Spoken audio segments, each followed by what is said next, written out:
پیار کر کے شادی کرنا کیسا ہے بھائی؟ کوئی دل جلا ہے جس کی طرف سے سوال آیا ہے؟ پیار کر کے شادی کرنا کیسا ہے؟ سوال کو تھوڑا الٹ دیجئے، شادی کر کے پیار کیجئے، پیار کر کے شادی مت کیجئے، ٹھیک ہے؟ پیار کر کے شادی کرنا یہ اسلام کا طریقہ نہیں۔ ہاں آج کا دور ہے، آپ کے خاندان کی کوئی لڑکی ہے بہت خوبصورت ہے، آپ کو پسند ہے، آپ جو جائز طریقہ ہے اپنے ماں باپ کو بھیجیے کہ بھئی لڑکی دیندار، صرف خوبصورتی کو معیار نہ بنائیے، اگر لڑکی دیندار بھی ہے خوبصورت بھی ہے آپ رشتے کا پیغام بھیج دیجئے، شادی کر لیجئے۔ لیکن یہ کوئی طریقہ نہیں ہوا کہ آپ موبائل نمبر حاصل کریں، چیٹنگ کریں، باتیں کریں، سیٹنگ کریں اور اس کے بعد آپ شادی کریں، تو یہ جائز نہیں ہے، یہ اسلام میں اس کی اجازت بالکل بھی نہیں ہے۔ دوسرا سوال ہے نیا گھر میں قرآن خوانی کروانا کیسا ہے؟ چاہے نیا گھر ہو چاہے پرانا گھر ہو، قرآن خوانی کرانا جائز نہیں ہے۔ قرآن پڑھنا صحیح ہے، کسی کو بلا کر کے لڈو کھلا کے قرآن پڑھوانا یہ صحیح نہیں ہے۔ اور قرآن بہت ساری جگہوں پہ کیا ہوتا ہے، مرنے والے کے لیے بھی قرآن پڑھتے ہیں، وہ بھی جائز نہیں ہے۔ قرآن پڑھنا نان ٹرانسفیریبل عبادت ہے، کسی کو ٹرانسفر نہیں کر سکتے۔ عبد الغفار صاحب قرآن پڑھ کے مولوی صاحب کو بخش دیں، اس کا اسلام میں سسٹم نہیں ہے۔ ہم قرآن پڑھیں گے، ہم کو ثواب ملے گا۔ امام صاحب کا وضو مکمل نہیں ہے تو کیا مقتدی کی نماز ہو جائے گی؟ نہیں ہوگی، دہرانی پڑے گی نماز۔ اور اگر نماز کے دوران وضو ٹوٹ جائے امام صاحب کا تو جہاں سے ٹوٹا ہے وہاں سے کسی دوسرے کو امام بنا دے اور امام صاحب وہاں جا کے وضو کریں اور پھر سے نماز اپنی پڑھیں۔ بیچ میں اگر وضو ٹوٹا ہے تو وہاں سے دوسرے کو امام بنا سکتا ہے، لیکن وضو ہی صحیح طریقے سے نہیں کیا اور ایسی حالت میں نماز پڑھا دیا اور بعد میں پتا چلا کہ وضو صحیح نہیں تھا تو وہ نماز دہرانی پڑے گی۔ واللہ اعلم بالصواب۔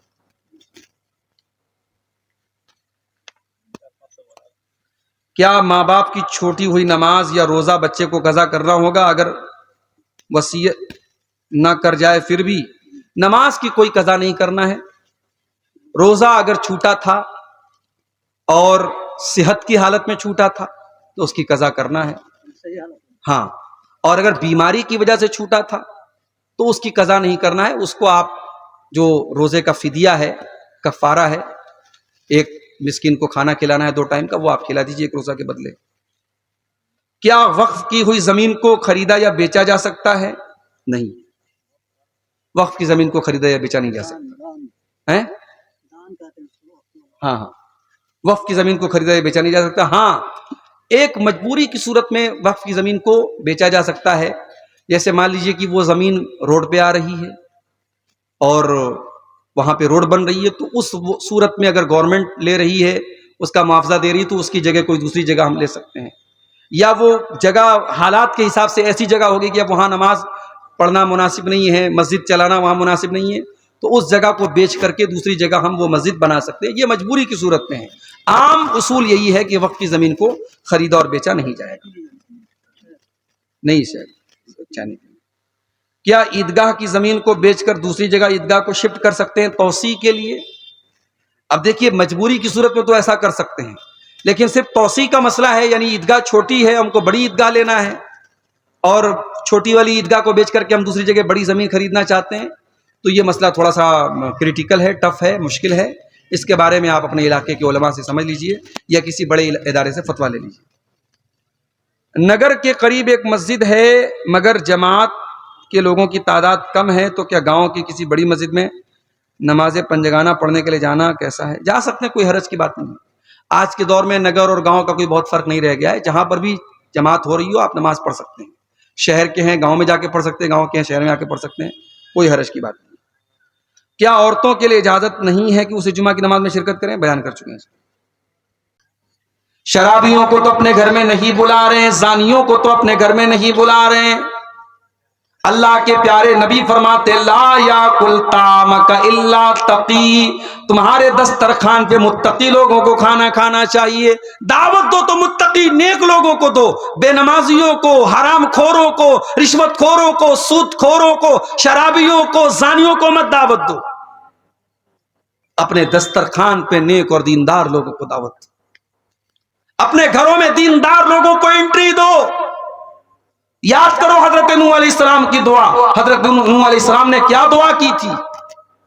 رب اغفر لی ولوالدی ولمن دخل بیتی مؤمنا وللمؤمنین والمؤمنات. اے اللہ مجھے بخش دے، میرے ماں باپ کو بخش دے، اور میرے گھر میں جو ایمان والا آئے تو اس کو بھی بخش دے، اور تمام مومن مردوں کو بخش دے، تمام مومن عورتوں کو بخش دے. پتہ یہ چلا کہ اپنے گھر میں نیک اور ایمان والے کو، متقی کو ہم اپنے گھر میں دعوت دیں. شریعت اس کی بھی بتا دے. اور آخری چیز یہ ہے میرے ساتھ، یہ جتنی چیزیں میں نے بیان کی ان کا تعلق ہماری کوشش سے، ہمارے سنگرش سے، ہمارے اسٹرگل سے ہے، لیکن ہدایت تو اللہ کے ہاتھ میں، ہدایت کا ریموٹ کنٹرول اللہ کے ہاتھ میں ہے. اس لیے اللہ سے دعا بھی کرتے رہو کہ اے اللہ میرے گھر کو نیک بنا دے. اور دو دعائیں میں سکھا رہا ہوں، ان دونوں دعاؤں کو نوٹ کرو. پہلی دعا آپ کو ملے گی 19ویں پارے میں، سورہ فرقان کے آخری رکوع میں. بڑی پیاری دعا ہے، اللہ کے نیک بندے دعا کرتے ہیں، ربنا هب لنا من ازواجنا وذرياتنا قرة اعین واجعلنا للمتقین اماما. اے پروردگار ہمارے بیوی بچوں کو ہماری آنکھوں کی ٹھنڈک بنا دے اور ہمیں متقیوں کا امام بنا دے. بڑی پیاری دعا ہے، اس دعا کو پڑھا کرو میرے ساتھ. اور دوسری دعا قرآن کے 26ویں پارے میں شروع میں ہے، سورہ احقاف میں، جب انسان 40 سال کا ہو جائے تو یہ دعا پڑھے. 40 سال کا جب انسان ہو جاتا ہے نا تو میچیور ہو جاتا ہے، اور جو 40 سال میں بھی نہ سدھرے وہ قبر میں جانے تک بھی نہیں سدھرے گا. یہ بات نوٹ کرو. بری عادتیں جو چھوٹنے والی ہوتی ہیں 40 سال تک چھوٹ جاتی ہیں، اور جو بری عادتیں 40 سال تک نہ چھوٹیں وہ 70 سال میں بھی نہیں چھوٹتی. کچھ بوڑھوں کو دیکھو، 70 سال کے بوڑھے ہیں، چوراہوں پر بیٹھے ہیں اور ان کی آنکھیں جو ہیں ادھر ادھر گھوم رہی ہیں. وہ جوانی کی شرارتیں بڑھاپے میں، ہاتھوں میں جنبش نہیں، پیروں میں طاقت نہیں، مگر وہ شرارتیں بڑھاپے میں بھی زندہ رہتی ہیں بعض بوڑھوں کے اندر. تو 40 سال انسانی زندگی کا بڑا اہم پوائنٹ ہے. اسی لیے اللہ نے 40 سال کا ہونے کے بعد یہ دعا سکھائی، رب اوزعنی ان اشکر نعمتک التی انعمت علی وعلی والدی وان اعمل صالحا ترضی واصلح لی فی ذریتی. بڑی پیاری دعا ہے. اے اللہ مجھے توفیق دے کہ میں تیری نعمتوں کا شکریہ ادا کروں. جو نعمتیں تو نے مجھ کو دی اور میرے ماں باپ کو دی، اور اے اللہ مجھے توفیق دے کہ میں ایسا نیک عمل کروں جس سے تو خوش ہو جائے. وَأَصْلِحْ لِي فِي ذُرِّيَّتِي، اور اے اللہ میری اولاد کی تو اصلاح کر دے، میری اولاد کو نیک بنا دے، میری اولاد کو اچھا بنا دے. یہ بڑی پیاری دعا ہے. یہ دونوں دعائیں پڑھا کرو میرے ساتھ. دعائیں پڑھا کرو، اللہ سے تعلق مضبوط رکھو، انشاءاللہ اللہ آپ کے گھر کی حفاظت کرے گا. یہ سوال ایک آیا تھا، ہمارے گاؤں کے جمعہ کی مسجد میں عورت کی جگہ ہے تو کیا عورت جمعہ کی نماز مردوں کے ساتھ پڑھ سکتی ہے؟ پڑھ سکتی ہے نہیں، پڑھنا چاہیے. جی، آپ کے سماج میں جو اگیانتا ہے، جو جہالت ہے، جو مسلمان لڑکیاں آج غیر مسلموں کے ساتھ بھاگ رہی ہیں، مرتد ہو رہی ہیں، اس کی بہت بڑی وجہ ہماری قوم کی لڑکیوں اور عورتوں کو دین کی تعلیم نہیں ہے، یہ وجہ ہے. اور جمعہ کی نماز میں اگر پردے کا ارینجمنٹ ہے تو آپ عورتوں کے لیے بالکل انتظام کیجئے. میں جھارکھنڈ میں بعض علاقوں میں گیا اور باقاعدہ میں نے وہاں جمعہ کے خطبے میں تقریر میں کہا کہ آپ اپنی عورتوں کا انتظام کیجئے، اور الحمدللہ میرے کہنے کا ان لوگوں نے ان کے اوپر اثر بھی ہوا اور وہاں عورتوں کا سلسلہ شروع ہوا. ہاں، عورتیں جمعہ میں آئیں گی، پردے کے ساتھ آئیں گی، پردے کا لحاظ رکھیں گی. عورتوں کی انٹری الگ ہو، ان کا دروازہ الگ ہو، پردے کا پورا انتظام ہو، مردوں کی نظر عورتوں پر نہ پڑتی ہو. اگر یہ ساری کنڈیشن ہے تو عورتوں کا انتظام بالکل رکھنا چاہیے. رکھ سکتے نہیں، رکھنا چاہیے. مذہب اسلام میں بچہ بند کرنا جائز نہیں ہے، لیکن زیادہ بچے ہونے پر ہم تعلیم نہیں دے پا رہے ہیں. ان حالات میں ہم کیا کریں؟ دیکھیے یہ بہت اہم سوال ہے آج کے دور میں، جس کو ہم مہذب الفاظ میں کہہ سکتے ہیں فیملی پلاننگ کی اسلام میں کیا حیثیت ہے. تو دیکھیے فیملی پلاننگ کی دو شکلیں ہیں. ایک شکل یہ ہے کہ دو بچے ہو گئے، شوہر نے نسبندی کرا لی، بیوی نے نسبندی کرا لی، بیوی نے آپریشن کرا لیا، ہمیشہ ہمیشہ کے لیے اولاد کا سلسلہ بند کر دیا گیا، تو یہ چیز جائز نہیں ہے۔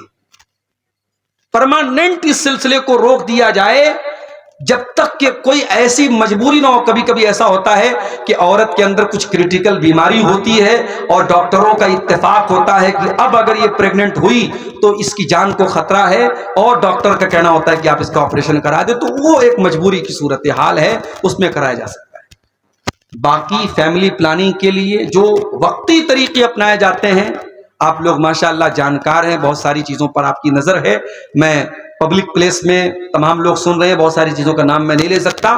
وقتی اور عارضی اور ٹیمپرری طور پر حمل کو روکنے کے لیے جو چیزیں اپنائی جاتی ہیں ان کو اپنایا جا سکتا ہے بچوں کے بیچ میں گیپنگ رکھنے کے لیے۔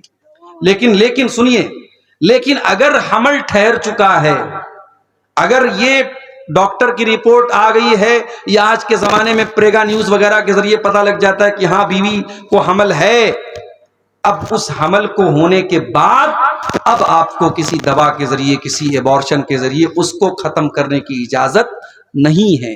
اس کے پہلے، حمل کے پہلے کے جو راستے اور جو طریقے ہیں وقتی طور پہ روکنے کے، آپ ان کے بارے میں معلومات کر کے ان کو اپنا سکتے ہیں۔ لیکن حمل ٹھہرنے کے بعد کسی بچے کو، چاہے وہ ابھی صرف حمل کی شکل میں ہے، اسے قتل کرنے کی اجازت اسلام میں بالکل بھی نہیں ہے۔ جمعہ کی نماز میں بھی کتنے مسلمان لڑکے جو پیسہ کمانے بنگلور اور سورت گئے ہیں، وہ جمعہ کی نماز تک نہیں پڑھتے ہیں۔ اور آج میرے ایک دوست نے جھارکھنڈ سے فون کیا، انہوں نے بھی سیم یہی بات بتائی کہ یہاں جھارکھنڈ کے بہت سارے لڑکے پونا میں کام کر رہے ہیں، وہاں آسام کی جو راجدھانی ہے گوہاٹی، وہاں پہ کام کر رہے ہیں، کلکتہ میں کام کر رہے ہیں، ان کا بھی حال نہیں۔ بیڑی، سگریٹ، نشہ، نماز سے دوری، عیاشی، بدکاری، یہ آج ہمارے نوجوانوں کی پہچان بن چکی ہے۔ میرے پیارے بھائیوں، گھر میں برکت آئے تو کہاں سے آئے، گھر میں سکون آئے تو کہاں سے آئے؟ ہاں پیسہ تو آ رہا ہے، دولت تو آ رہی ہے، گھر میں اچھا کھانا تو بن رہا ہے، بچے اچھا کپڑا تو پہن رہے ہیں، مکان تو عالی شان بن رہا ہے، لیکن جب زندگی میں نماز نہیں، جب زندگی میں اللہ کا ذکر نہیں، تو میرے پیارے بھائیوں اس گھر میں برکت کہاں سے آئے گی؟ برکت کہاں سے آئے گی؟ ہمارا گھر آج منحوس ہو چکا ہے، معاف کیجیے گا مجھے، میرے جملے اگر کڑوے ہو تو معاف کیجیے گا مجھے۔ ہم نے اپنے گھروں کو منحوس بنا دیا۔ کوئی زمانہ تھا صبح نیند کھلتی تھی، بوڑھی ماں مصلے پر بیٹھ کے نماز پڑھا کرتی تھی، قرآن پڑھا کرتی تھی۔ مسلمان کے گھر کی شروعات قرآن سے ہوا کرتی تھی، نماز سے ہوا کرتی تھی۔ آج رات میں بستر پہ جانے کے ٹائم بھی انسٹاگرام کے ویڈیوز دیکھے جا رہے ہیں، فیس بک کے ویڈیوز دیکھے جا رہے ہیں، صبح اٹھ کر کے بھی ناچ گانا ہی دیکھا جا رہا ہے، میوزک سے شروعات ہو رہی ہے، میوزک سے خاتمہ ہو رہا ہے۔ یہ ہمارے گھروں کا حال ہے، اور گھر کے گارجین کا حال یہ، وہ گھر میں ٹائم دینے کو تیار نہیں ہے۔ اپنی جاب سے آنے کے بعد، اپنے کام سے آنے کے بعد جو تھوڑا بہت ٹائم بچوں کے ساتھ گزارنے کا موقع ملتا ہے، وہ ٹائم بھی آج ہم موبائل کے ساتھ گزار رہے ہیں۔ بچوں کے ہاتھ میں ان کا اپنا موبائل ہے، باپ کے ہاتھ میں اپنا موبائل ہے، ماں کے ہاتھ میں اپنا موبائل ہے۔ آج بچوں کو موبائل پال رہا ہے، یوٹیوب پال رہا ہے، آج بچوں کو ماں باپ نہیں پال رہے ہیں۔ عربی کا ایک شاعر کہتا ہے، بڑی سچی بات ہے، لیس الیتیم من انتہا ابواہ من ہم الحیات وخلفاہ ذلیلا۔ ارے یتیم وہ نہیں ہے، اناتھ وہ نہیں ہے جس کا باپ اس کو چھوڑ کے چلا گیا ہو، جس کی ماں اس کو چھوڑ کے چلی گئی ہو۔ ارے اناتھ تو وہ بچہ ہے۔ عربی کا شاعر کہتا ہے، ان الیتیم هو الذی تلقى له اما تخلت وابا مشغولا۔ جس کی ماں کے پاس اپنے بچے کے لیے فرصت نہ ہو، جس کے باپ کے پاس اپنے بچوں کے لیے سمے نہ ہو۔ سمے نکالو میرے پیارے سے۔ آئیے اللہ کے نبی کی ایک حدیث سناتا ہوں، یہ حدیث یاد کر لو، پوری تقریر کا خلاصہ اس حدیث کے اندر آج پیش کر رہا ہوں۔ اللہ کے پیارے نبی فرماتے ہیں، طوبی لمن ملک لسانہ ووسعہ بیتہ وبکا